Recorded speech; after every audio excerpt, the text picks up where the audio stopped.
हो सकता है बोर्ड पे थोड़ा सा ज्यादा अच्छे लाइट्स की वजह से you will be able to see the board clearly. ठीक है, सो हेलो गुड आफ्टरनून, कुछ नहीं करना क्या? बस good afternoon sir. Yes, good afternoon. Good afternoon, sir. Good afternoon. Yes, okay, चलो स्टार्ट करते हैं फिर। ट्रिग्नोमेट्री में एक चीज बच गई थी जो तुमने पूछा भी नहीं, और मैंने मुझे लगा कि मैंने बता दिया, बट आई रिमेम्बर कि मैंने नहीं बताया। वेरी इंपॉर्टेंट थिंग, बहुत छोटा सा टॉपिक है एक, which is the values of sine theta, cos theta and tan theta, meaning the range. I am talking about the range of these trigonometric ratios. इनका range कितना होता है उस पर अपन बात करते हैं। तो sin theta का डेफिनेशन होता है परपेंडिकुलर अपॉन हाइपोटेनस, करेक्ट? तो इसकी रेंज क्या होती है? The value of the function कहां से कहां लाई कर रही है। ठीक है, रेंज मतलब वैल्यू ऑफ द फंक्शन क्या है? Sine theta. सो इस फंक्शन की वैल्यू किधर से किधर लाई कर रही है, minimum to maximum, that is known as the range of the function. ठीक है, so can you tell me कि इसकी रेंज क्या हो सकती है?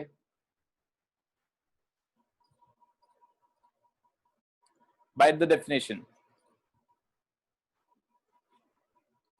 अच्छा, मॉडिफाई करता हूं थोड़ा सा क्वेश्चन।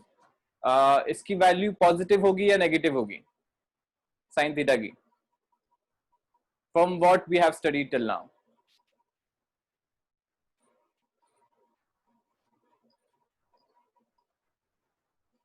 अरे पॉजिटिव होगी या नेगेटिव होगी, ये तो बता सकते हो।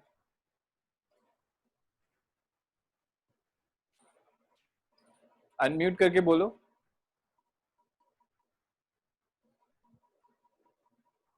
क्या हो गया यार? ऐसे चुप हो जाते हो तो फिर मुझे लगता है क्या समझ में आया अभी तक? अरे पॉजिटिविटी होगी अगर परपेंडिकुलर है और हाइपोटेनस है। परपेंडिकुलर भी पॉजिटिव है, हाइपोटेनस भी पॉजिटिव है, because we are studying lengths. तो परपेंडिकुलर और हाइपोटेनस दोनों पॉजिटिव है, तो definitely it is positive.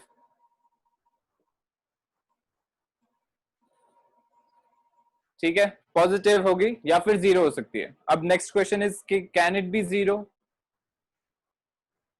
Sign theta की वैल्यू जीरो हो सकती है क्या? नहीं हो सकती है? अच्छा, साइन जीरो क्या होता है? साइन जीरो कितना होता है बताना। सर 0। तो फिर वो भी तो साइन थीटा की वैल्यू है, तो कैसे बोल सकते हो कि जीरो नहीं होगी? साइन थीटा की value will be zero at 0 degrees. तो sine theta is greater than और इक्वल टू जीरो आ गया। ठीक है, अभी के लिए तो नेगेटिव भी होती है, but that is when we are discussing all the angles. अपन अभी सिर्फ 0 से 90 डिग्री के बीच में देख रहे हैं एंगल्स। ठीक है, so sine theta is greater than equal to zero हो गया। This is the minimum value. ठीक है, minimum value will be zero, या उससे ऊपर ही होनी चाहिए साइन थीटा की value. Can you tell me कि इसका बाउंड अपन लगा सकते हैं क्या? अपर बाउंड, अपर वैल्यू अपन कुछ बता सकते हैं क्या? मैक्सिमम वैल्यू कितनी हो सकती है? सर 0 to 90 में तो मैक्सिमम वैल्यू 1 ही होगी। कैसे? हाउ डू यू नो कि 1 ही होगी? उसके बीच में कोई मैक्सिमम वैल्यू क्यों नहीं होगी? सर क्योंकि रेंज 0 to 1 के बीच में ही होती है, मतलब साइन 0 इक्वल्स टू 0 और साइन 90 इक्वल्स टू 1। हाँ, होता तो ऐसा है, बट ऐसा भी तो हो सकता है कि किसी बीच मिडिल वैल्यू पे it can be maximum and फिर वापस नीचे आ गई हो। जैसे 0 से 0 पे 0 है, ठीक है, देन अभी अपन 35 40 और 35 60 ये सब तो पढ़े हुए हैं, बट लेट्स से कि आई एम सेइंग कि 50 डिग्री पे मैक्सिमम हो जाए वैल्यू और फिर 90 डिग्री पे वापस 1 हो जाए। ऐसा भी तो हो सकता है 50 डिग्री पे 1 से ऊपर चला जाए। ऐसा पॉसिबल है क्या? अगर नहीं है तो उसके पीछे लॉजिकल आर्ग्यूमेंट क्या दे सकते हो कि 1 से मैक्सिमम नहीं होगी?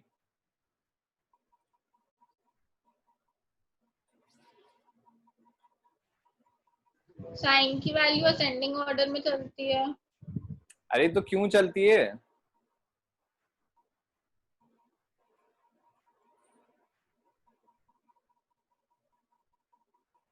और असेंडिंग ऑर्डर क्या होता है? असेंडिंग ऑर्डर नहीं बोलते हैं उसको, we say that the function's value is increasing between 0 and 90.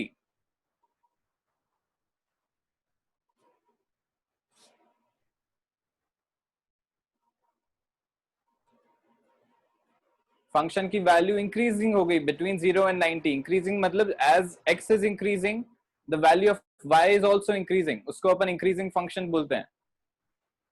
So between the domain होता है x की वैल्यू कहां से कहां के बीच में लाई कर रही है. तो if we take the domain 0 degree to 90 degree the value of the function is increasing 0 to 1. But अभी भी you haven't given me the reason कि वाई 1 पे 1 ही मैक्सिमम वैल्यू होगी, उससे ज्यादा नहीं होगी.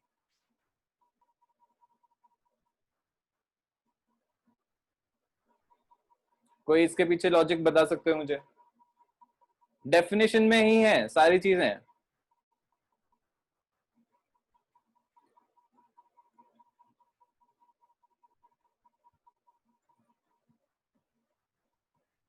नहीं.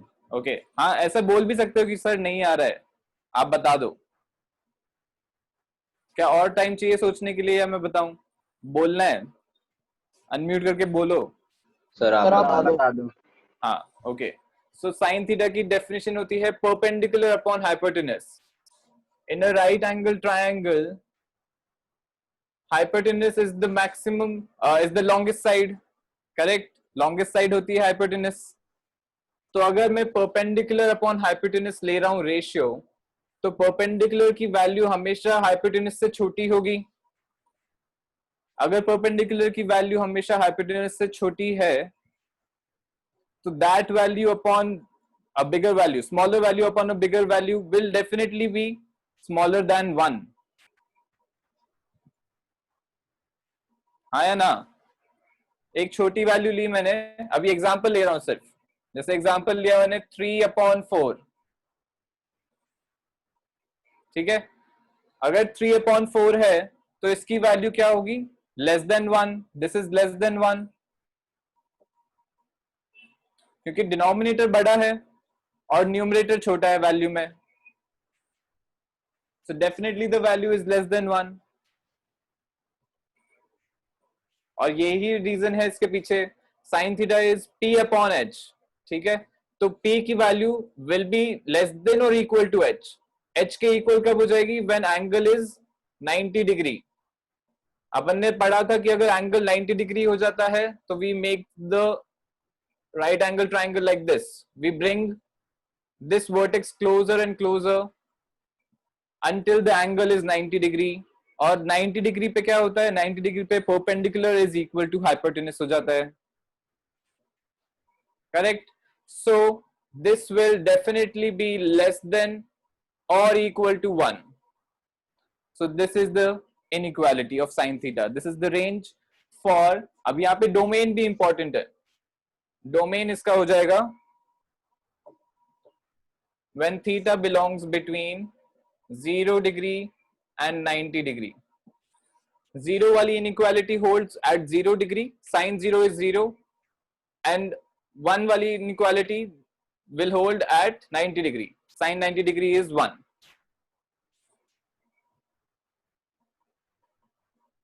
ठीक है, आगे क्या समझ में? So this is the range of sin theta when, this is also important, this is the domain.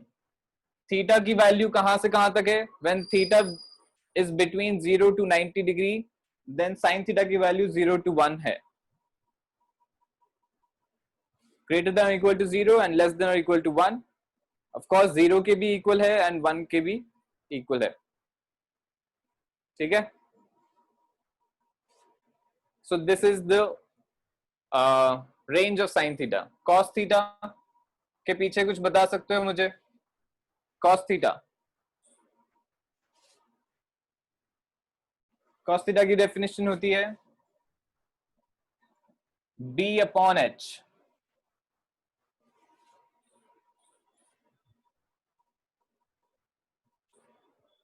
Again same argument लगा सकते हैं यहाँ पे कि बेस की value in a right triangle base upon hypotenuse will always B less than 1, less than और equal to 1.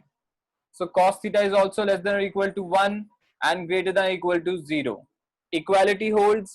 This equality holds when theta is equal to 90 degree, and this equality holds when theta is equal to 0 degree. The domain is also important. 0 degree. Theta is between 0 and 90 degree. क्या ये आगे समझ में? cos theta की value भी 0 से 1 होगी. 0 हो जाएगा जब 90 डिग्री हो रहा है. 90 डिग्री पे क्या हो जाता है? बेस 0 हो जाता है और हाइपोटेनस परपेंडिकुलर के इक्वल हो जाता है. Then cos theta is 0. ठीक है. And at 0 degree cos theta is equal to 1 हो जाता है because base is equal to hypotenuse हो जाता है उस वक्त. ठीक है. So this is the range of cos theta. tan theta के लिए tan थीटा का रेंज होता है 0 to infinity. So you can write that tan theta is positive. tan theta का definition होता है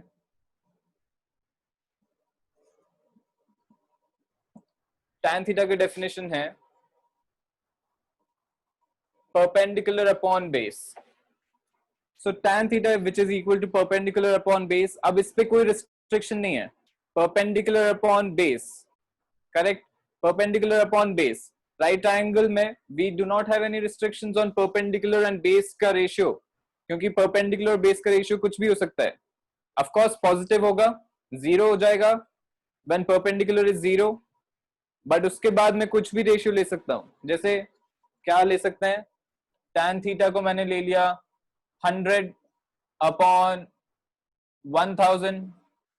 ऐसा भी कुछ हो सकता है, या कोई भी दूसरी वैल्यू निकाल लो. We do not have any restriction on this. Perpendicular और बेस पे अपन कुछ नहीं लगा. परपेंडिकुलर बड़ा हो सकता है या बेस बड़ा हो सकता है. Anything is possible. ठीक है. So the maximum value of tan theta is infinity which is not defined. मतलब नॉट डिफाइंड अपन लेते हैं एट 90 डिग्री. ठीक है. But we can say that tan theta is between 0 to infinity, or just we can say that tan theta is always greater than 0 for the angles 0 to 90 degree. क्या ये आ गया समझ में? ठीक है. So can you tell me, अभी ये sin theta, cos theta और tan थीटा का डिस्कशन हुआ.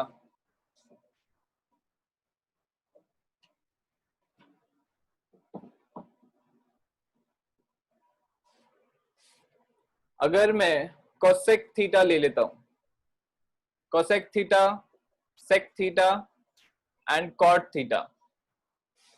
cosec थीटा अपन डिफाइन करते हैं एज हाइपोटेनस अपॉन परपेंडिकुलर. क्या इसके बारे में कुछ बता सकते हो मुझे? Inequality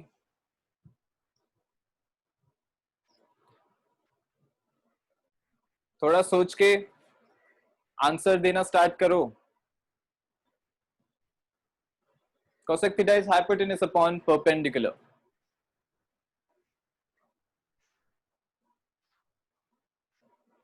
What will it be greater than or equal to?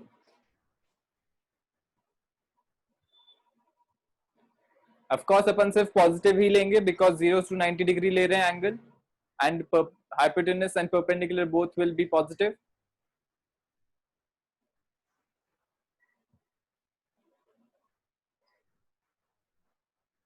Yes.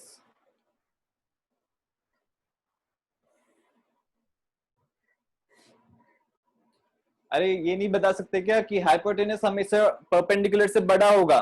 Hypotenuse is always greater than the perpendicular. So this value will always be greater than or equal to 1. Always be greater than or equal to 1.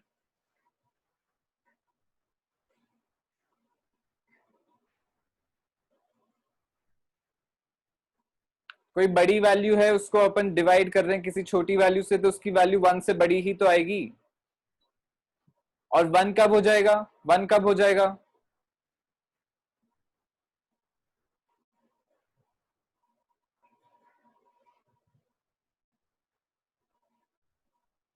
क्या बोल रहा है आदि? Sir जब उसको 1 से divide करेंगे तब। 1 से डिवाइड करने पे 1 हो जाएगा क्या? क्या कर रहा है? ये वाली वैल्यू h अपॉन p ये 1 कब हो जाएगी?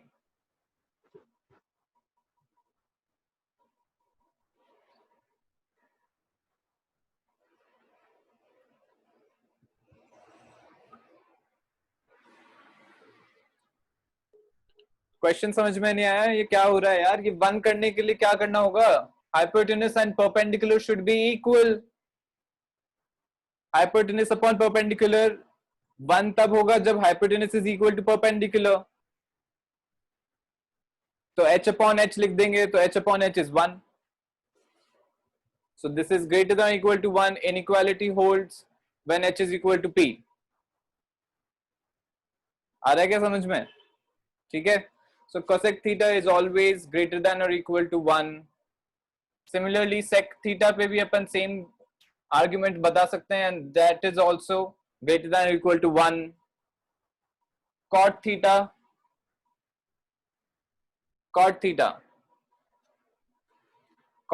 के लिए अपन ये ही inequality लेते हैं. Cot theta is greater than or equal to 0.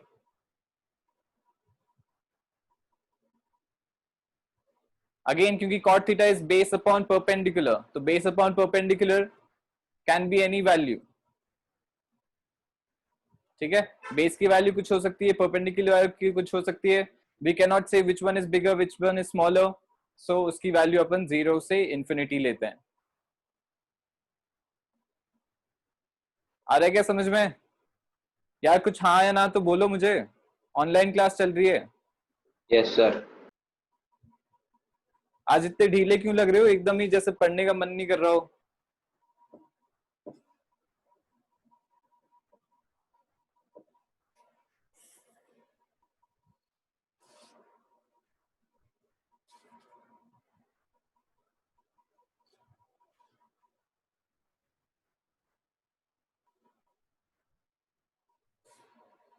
Okay ठीक है.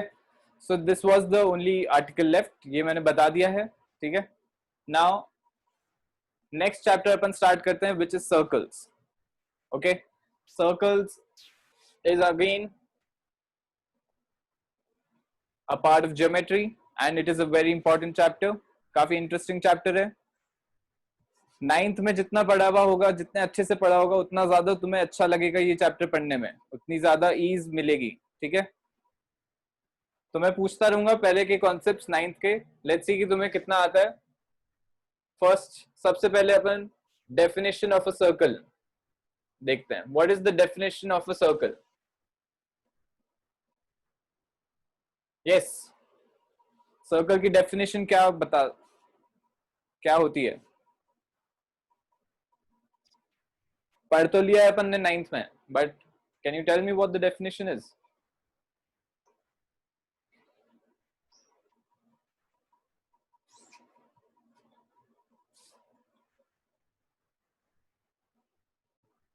हाँ, अरे बताओ कोई.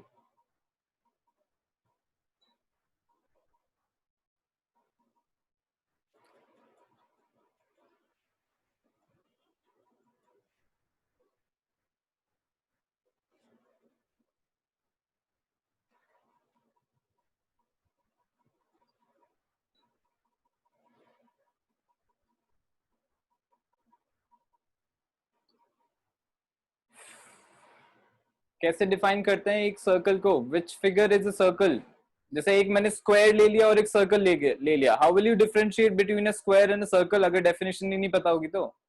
मैं तो स्क्वायर को भी सर्कल बोलूंगा and you will be like कि नहीं ये तो सर्कल है, बट उसके पीछे मीनिंग, उसके पीछे रीजनिंग तो दे ही नहीं पाओगे तुम लोग अगर डेफिनेशन नहीं पता है तो.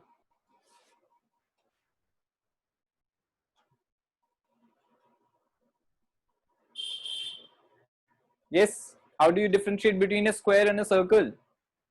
कैसे करोगे? सर स्क्वायर्स के कॉर्नर्स होते हैं और सर्कल्स के कॉर्नर्स नहीं होते.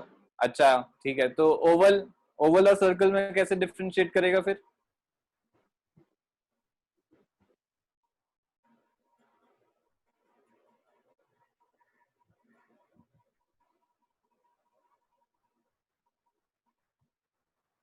है? नहीं कर सकता? बता ही नहीं सकता कि ओवल में क्या फर्क है और सर्कल में क्या फर्क है?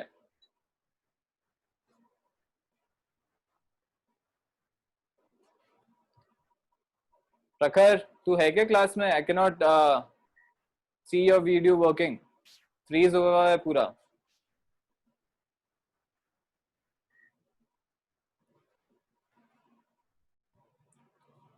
हाँ Aliya, can you tell me what a circle is?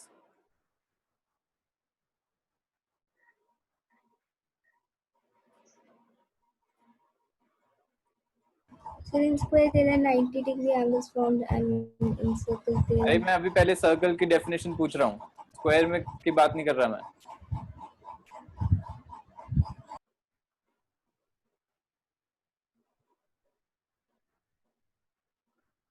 क्या कर रहे हो यार तुम लोग? Definition of a circle is that all the points on a plane, ये जैसे एक प्लेन हो गई, ठीक है, surface of the board. Now all the points on this plane which are equidistant from a fixed point, ये मैंने एक फिक्स्ड पॉइंट ले लिया जिसको अपन सेंटर बोलते हैं। इस फिक्स्ड पॉइंट से बाकी सारे पॉइंट्स विच आर इक्विडिस्टेंट, अगर मैं उनको ज्वाइन करूंगा तो एक सर्कल बनेगा। जैसे ये मैंने एक पॉइंट ले लिया O, फिक्स्ड पॉइंट, एक डिस्टेंस ले ली suppose R and this point is P, तो OP की डिस्टेंस R हो गई। बाकी सारे पॉइंट्स अगर मैं ऐसे बनाऊं जिनकी डिस्टेंस R है फ्रॉम पॉइंट O,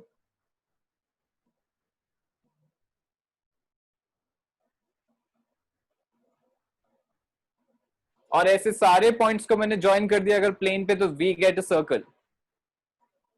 सो यही डेफिनेशन होती है, all the points on plane equidistant from a fixed point form a circle।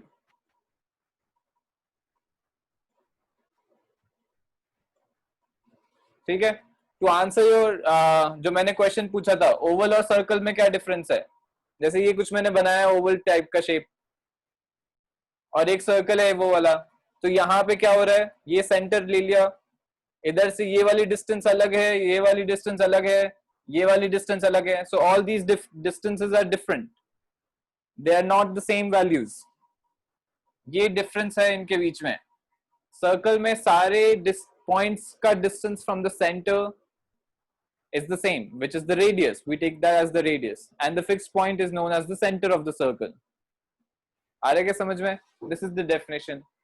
दूसरी definition is using the word locus. Now locus आगे काम आने वाला है तुम्हें बता रहा हूं कि why it is important, ठीक है? Because locus जब ज्योमेट्री पढ़ेंगे आगे के क्लासेस में, तो वहां पे इक्वेशन ऑफ अ लोकस करके एक चीज आती है इन कोऑर्डिनेट ज्योमेट्री, ठीक है? So equation of a locus अगर अपन को प्लॉट करना होता है तो उसकी इक्वेशन गिवन होती है, and we have to plot the locus, the curve on the graph, ठीक है? तो वो इक्वेशन ऑफ अ लोकस समझ में नहीं आता है बच्चों को कि क्या होता है, इसलिए मैं बता रहा हूं कि लोकस क्या चीज है, ठीक है? Locus word itself means the path traced by a moving point under a given condition। Moving point या फिर वेरिएबल पॉइंट, कोई भी चीज ले सकते हो, मूविंग और वेरिएबल। वेरिएबल का मतलब यही है कि पॉइंट एक जगह पे फिक्स नहीं है, it is moving on the plane, but not just randomly moving everywhere, it is moving under a given condition. एक कोई मैंने कंडीशन लगा रखी है पॉइंट पे, एंड उस कंडीशन के अकॉर्डिंग ही वो पॉइंट प्लेन पे मूव कर रहा है। Okay, so locus means the path traced by a moving or variable point under a given condition. This is the meaning of the word locus। आ रहा है समझ में? ठीक है, तो locus is the path traced by a variable point under a given condition।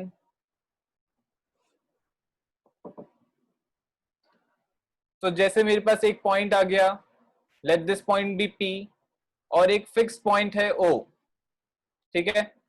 And I say that this point is moving such that OP जो distance है that is fixed, the distance between the point O and the P is fixed, and the point P is moving under this condition, तो ये condition हुई कि fixed distance पे move कर रहा है, तो कभी यहाँ पे होगा, फिर यहाँ पे हो सकता है जहां पे ये r डिस्टेंस पे है, फिर यहाँ पे हो सकता है यहाँ पे r डिस्टेंस है, फिक्स डिस्टेंस रखते हुए ये मूव कर रहा है like this on the plane. तो ऐसे जो ये पाथ ट्रेस करेगा, the complete path made by it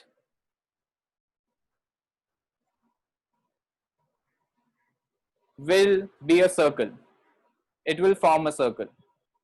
ठीक है, तो definition is locus of a point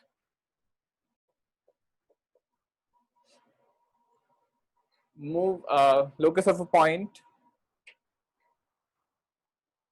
equidistant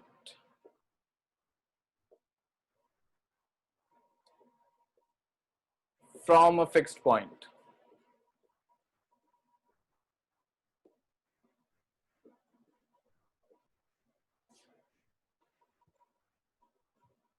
ठीक है, both the definitions are perfectly fine, both are correct। ठीक है, यहाँ पे लोकस अपन ने यूज किया और पहले वाले में we used all the points on the plane. Okay, तो ये डेफिनेशन होती है। इसके बाद अपन ने पार्ट्स देखे सर्कल्स के कौन कौन से होते हैं। कॉर्ड ऑफ अ सर्कल क्या होती है, कैन यू टेल मी? एक बार मैं जल्दी से रिवाइज करा रहा हूं ताकि आगे प्रॉब्लम नहीं आए अपन को चैप्टर में। कॉर्ड ऑफ अ सर्कल क्या होती है?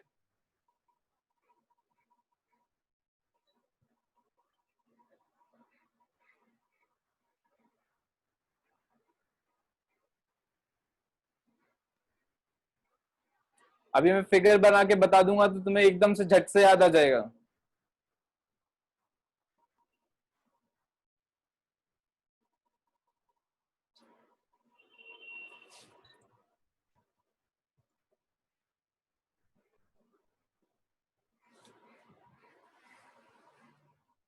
नहीं याद आ रहा है, ठीक है, बताना पड़ेगा मुझे। कॉर्ड ऑफ अ सर्कल, ये सर्कल है। I take 2 points on the circumference A and B. A and B 2 points लिए मैंने ऑन द सर्कल और उन दोनों पॉइंट्स को ज्वाइन कर दिया, so it becomes a chord. A B becomes a chord of the circle. So chord की definition होती है the line segment joining 2 points on the circle. ठीक है, आर्क की डेफिनेशन बता सकते हो क्या मुझे? आर्क क्या होता है?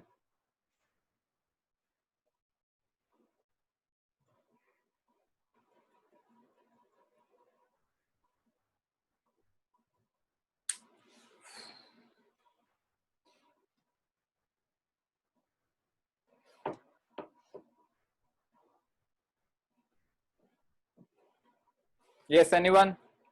What is the arc of a circle? पहली बार तो नहीं सुन रहे हो ना आर्क क्या होता है?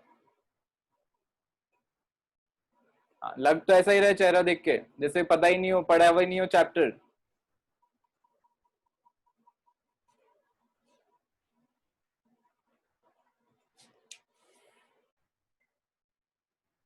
The part of a circle between 2 points on the circumference या on the circle is known as an arc। अभी part of a circle ये वाला part नहीं है, अंदर वाला part of a circle होता है only this line, the complete circle is itself the only circle। inside is known as the circular region, outside is exterior of the circle। ठीक है, ये circular region होता है। तो A B are 2 points on the circle। the part of the circle कौन सा हो गया? ये वाला, this is part of a circle। ये एक पार्ट ऑफ अ सर्कल हो गया और एक ये वाला पार्ट ऑफ द सर्कल हो गया। सो 2 पॉइंट्स जब अपन लेते हैं तो एक माइनर आर्क बनती है और एक मेजर आर्क बनती है। The smaller one is known as the minor arc, the bigger one is known as the major arc. अपन जब आर्क को डिस्कस करते हैं we move in anti clockwise way. तो माइनर आर्क को मैं ए बी ऐसे रिप्रेजेंट करता हूं आर्क से, और मेजर आर्क को मैं बी ए ऐसे रिप्रेजेंट करता हूं। दैट्स इट, इतना सा डिफरेंस होता है रिप्रेजेंटेशन में, but it is important. We move in anti clockwise way to write down minor and major arcs. A B arc अगर मैंने बनाया तो माइनर आर्क का मीनिंग है, बी ए आर्क बनाया तो मेजर आर्क रिप्रेजेंट हो रही है उससे। आ रहा है समझ में? ठीक है, very important, very subtle.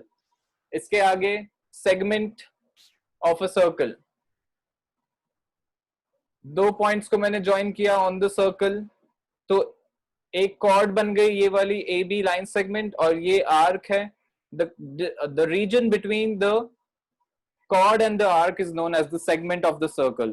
This is the minor segment and this is the major segment. Then sector. Sector of a circle क्या होता है? I am taking a chord A, an arc AB, and I am joining it to the center. So the region enclosed by the two radius and the arc AB is known as the sector of the circle. ये minor sector हो गया छोटा वाला, और बड़ा वाला major sector हो गया। ठीक है, these are the parts of the circle.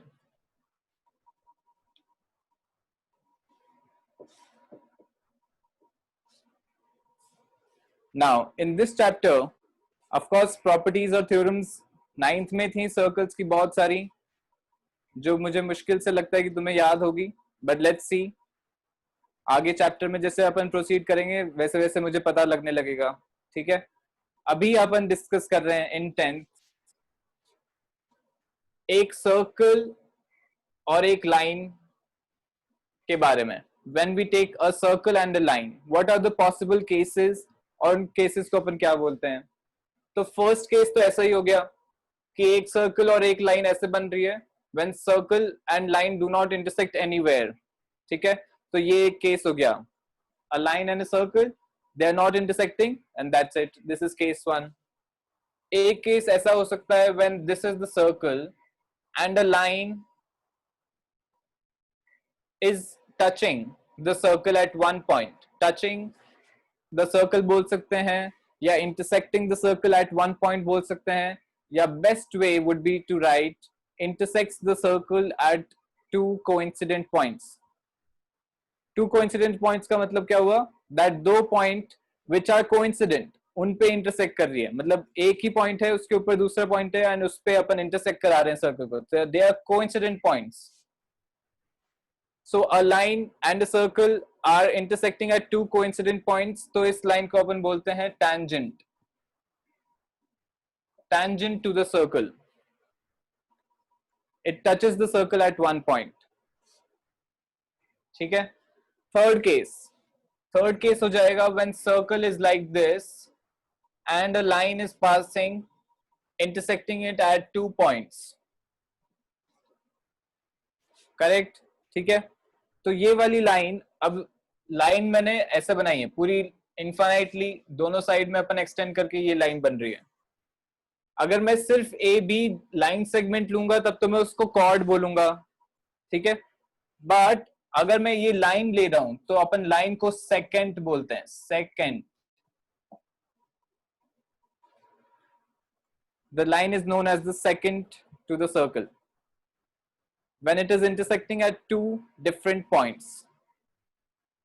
These are the three cases when we are discussing a line and a circle। Okay,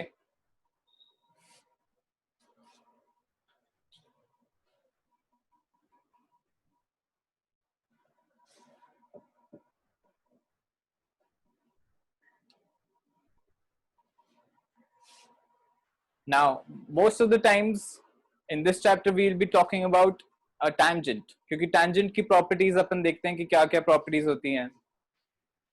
So tangent we discussed, I'm writing down the definition: line which intersects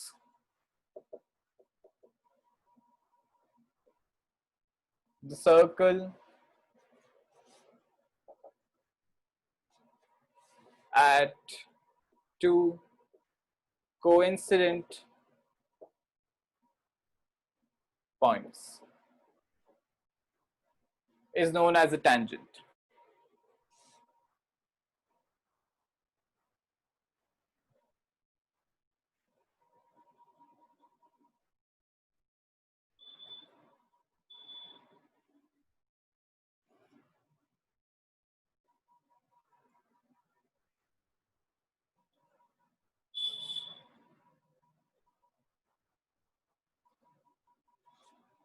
let this point be T. The line is touching the circle at the point T. So the point T point को अपन बोलते हैं point of contact. Point of contact with the circle. So the tangent touches the circle at the point of contact T.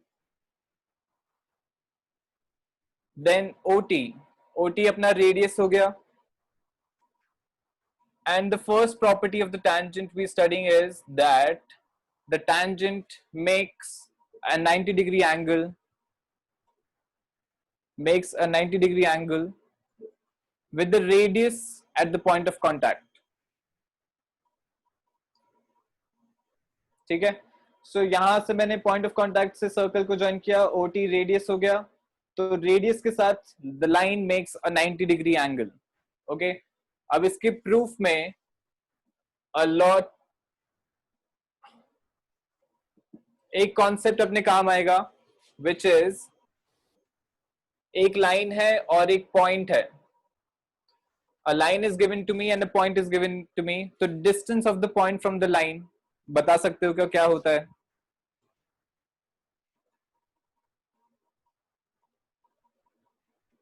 Distance between the point and the line. How do we define that distance? इस point और इस line के बीच में distance कैसे बताऊंगा मैं कौन सा है?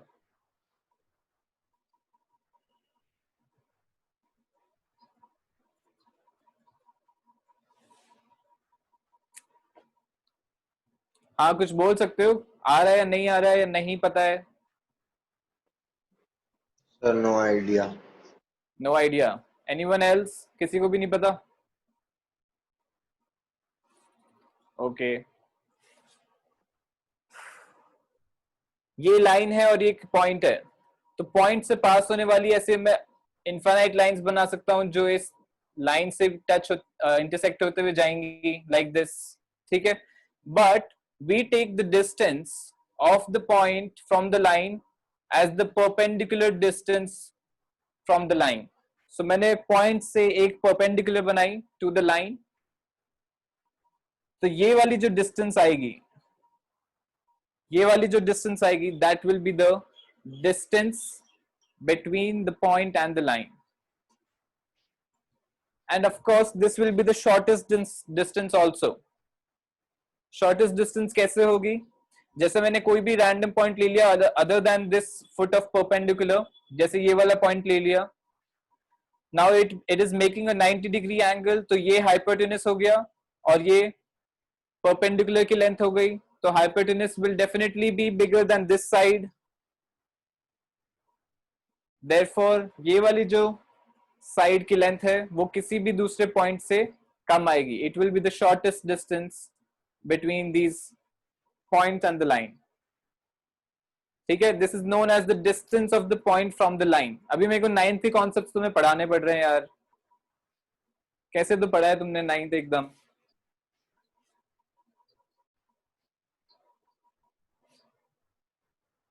यहां से मैंने अब ठीक है ये आ गया समझ में. So the perpendicular distance is the distance between the point and the line. Now to prove that this makes a 90-degree angle, यहां से मैंने एक पॉइंट लिया on the tangent, any point other than point T. Let's suppose that point is Q. Any point other than point T I am taking on the tangent. ठीक है, let this point be Q. So this point जो होगा वो circle से बाहर होगा. Of course circle से बाहर ही होगा क्योंकि एक पॉइंट पे टच कर रही है, तो कोई सा भी दूसरा पॉइंट लूंगा तो वो सर्कल के बाहर ही आएगा. अगर अंदर हो जाएगा तो कैसा सेकंड बन जाएगा वो तो. Correct. So it will always be outside the circle. अगर आउटसाइड द सर्कल है तो ये रेडियस प्लस सम वैल्यू हो गई. Let this be S. OQ की वैल्यू क्या आ गई? OQ is equal to R plus S, and OT, which is the radius, is R.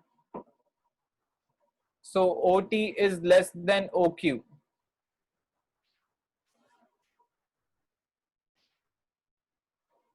Of course, OT is less than OQ है. Q is any point other than T on the tangent.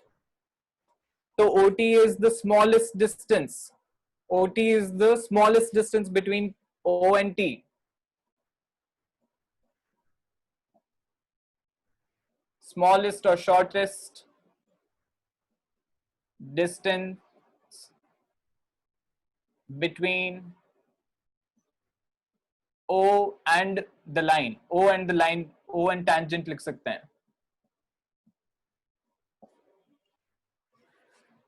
We just saw कि अगर shortest distance होती है तो वो perpendicular distance होती है.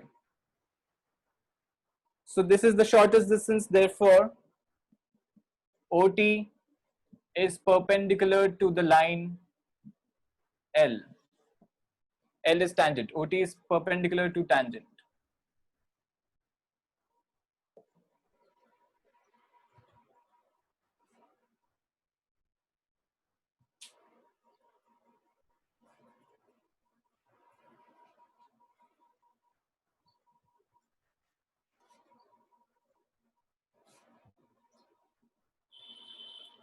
Yes, आ रहा है क्या समझ में? ठीक है. So OT is the shortest distance.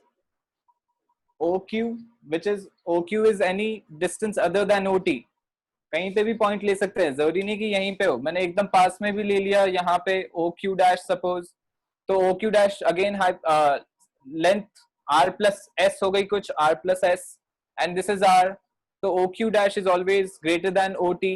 OT is the shortest distance. Because it is the shortest distance, it will be the perpendicular distance between the point and the line. Therefore, it is at 90 degree. OT is at 90 degree.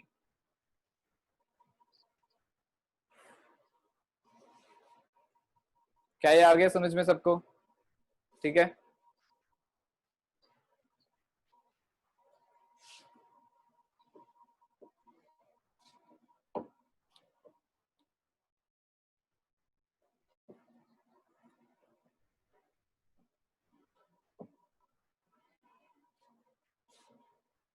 All right. So next, now the cases of tangent. We're talking about different cases of tangent. Tangent at a point.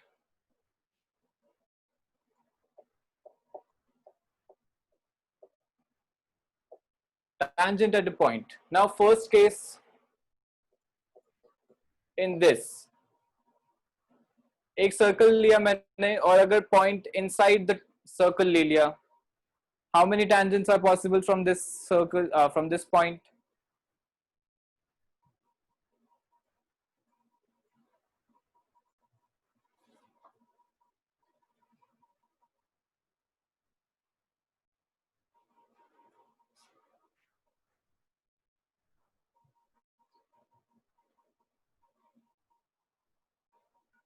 क्या हुआ, question समझ में नहीं आया क्या?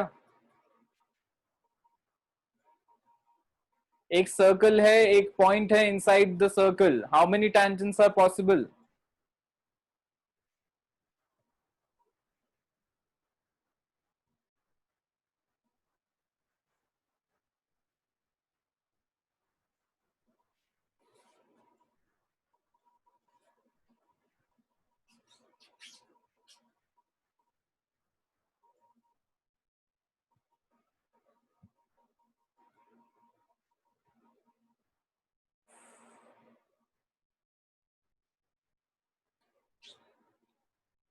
नहीं आ रहा है क्या प्रखर? सुनाई नहीं दे रहा है कुछ?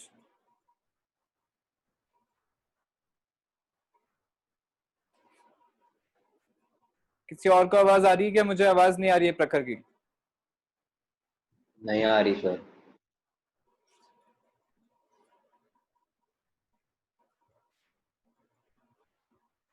प्रखर क्या बोल रहा है? इन्फिनिटी कैसे यार? इन्फिनिटी कैसे आगे बताना जरा. एकदम गलत है यार. पॉइंट अगर अंदर है, point is inside the circle, तो मैं कोई सी भी लाइन बनाऊं इसमें से, इससे पास होने वाली, वो टैंजेंट कैसे बनेगी?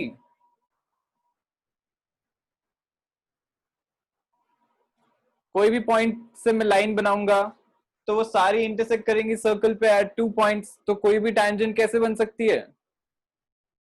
एक भी टैंजेंट नहीं बनेगी। सो 0 टैंजेंट्स आर पॉसिबल। कोई सी भी लाइन ले लो, सारी लाइन दो जगह पे इंटरसेक्ट करेंगी सर्कल को, so we can not have any tangents there. Case 2, when the point is on the circle, how many tangents are possible from this point?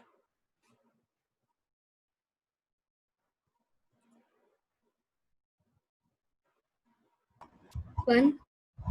कैसे? So,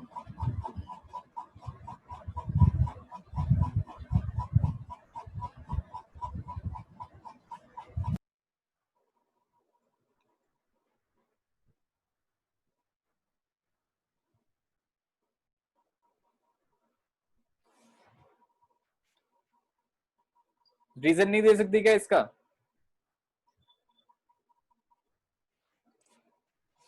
one tangent will be possible because OP जो radius है, मैंने radius बनाया, I told you कि एक point पे tangent is perpendicular to the radius, तो P point पे एक ऐसी लाइन बना सकता हूं मैं which is perpendicular to OP, and only one line is such possible such that it is at 90 degree to the radius. कोई भी एक ऐसी लाइन नहीं बना सकता मैं इसके अलावा जो 90 डिग्री पे होगी. So only one tangent is possible.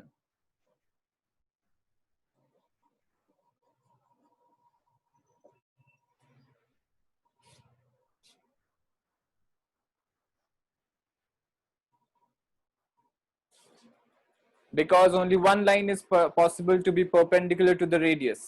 इसलिए एक ही tangent बनेगी. कोई भी tangent दूसरी बनाएंगे तो वो दो जगह पे intersect कर जाएगी, मतलब वो tangent नहीं बचेगी. Sorry, I'm saying a line.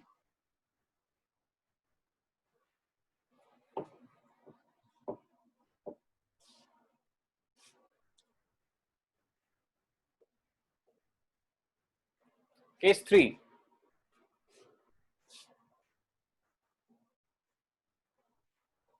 एक सर्कल लिया मैंने, एक पॉइंट है एक्सटीरियर में, and in the exterior of the circle, how many tangents are possible now?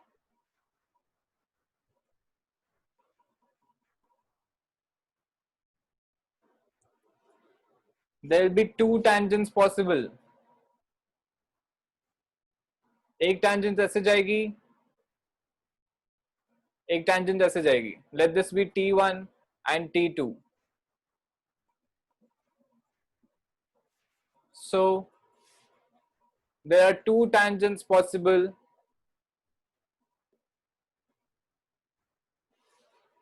when the point is in the exterior of the circle. दो कैसे बता सकते हैं अपन? जैसे मैंने एक tangent बनाई PT1 which is definitely possible. दो पॉइंट्स को मैंने ज्वाइन कर दिया, एक tangent बन गई. तो वैसी ही सिमिलर एक tangent यहाँ पे बन जाएगी because of symmetry of the circle.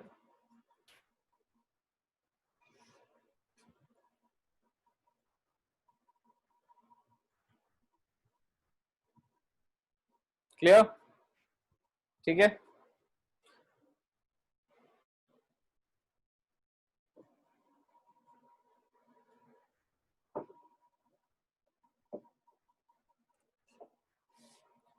We discuss more about the exterior point. Tangent from an exterior point.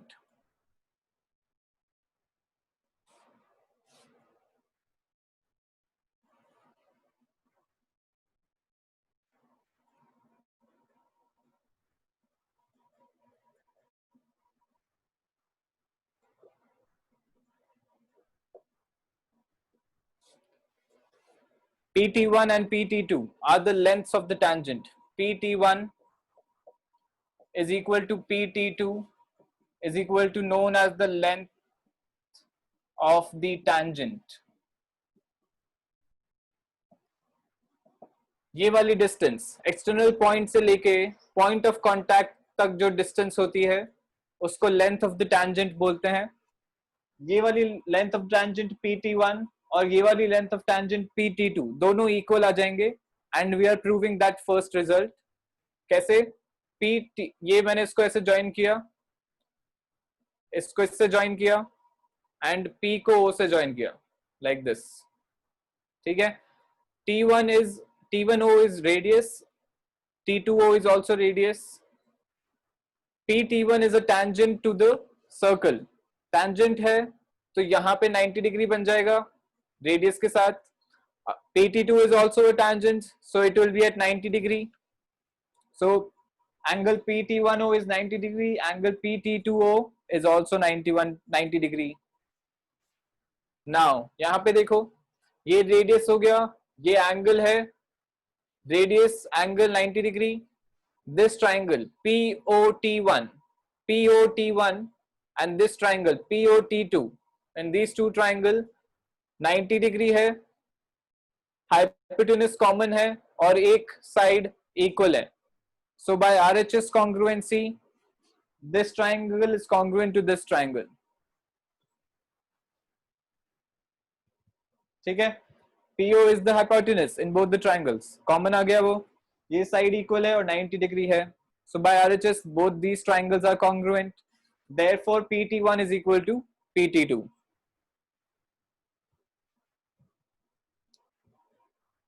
ठीक है, so we get that the length of the tangent from an external point are equal, the lengths of the tangent।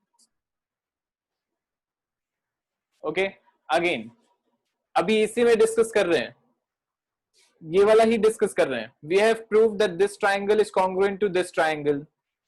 अभी ये अपन ने congruent prove कर दिया तो ये वाला एंगल और ये वाला एंगल भी इक्वल है। Angles made by the tangent at the external point is bisected by PO। This angle is equal to this angle, तो ये एंगल बाइसेक्टर बन गया PO। center lies on the angle bisector, so all these things we can say। first thing नीचे लिख देता हूं,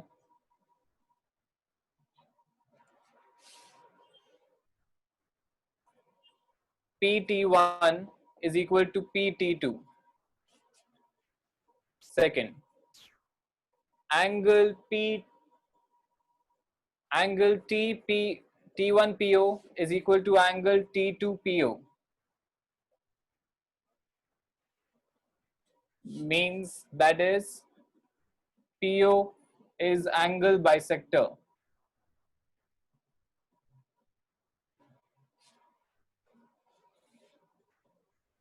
of angle T1P T2।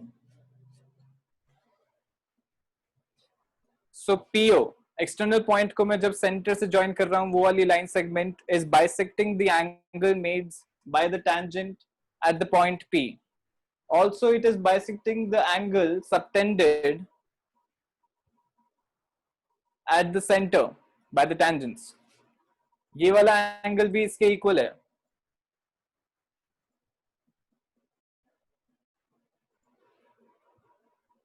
आ रहा है क्या समझ में?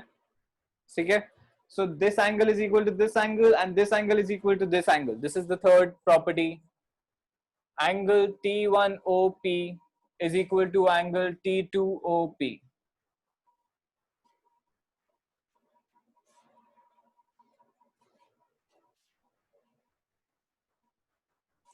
you can also say center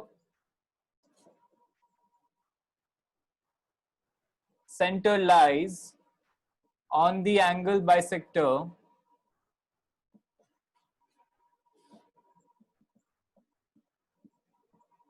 of point P। P को जो बाइसेक्ट कर रही है लाइन, उस पे सेंटर लाई कर रहा है। This is fourth property. Fifth property, angle P plus angle O, complete angle P plus complete angle O is equal to 180 degree.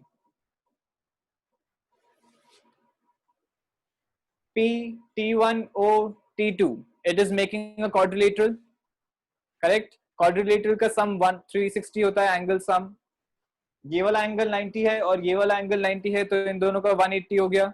तो बाकी जो दोनों एंगल्स बचे हैं, angle P and angle O, दोनों का सम 180 होगा. So they are supplementary. Angle P is equal to 180 minus angle O. Angle P plus angle O are supplementary angles. Both are 180 degree.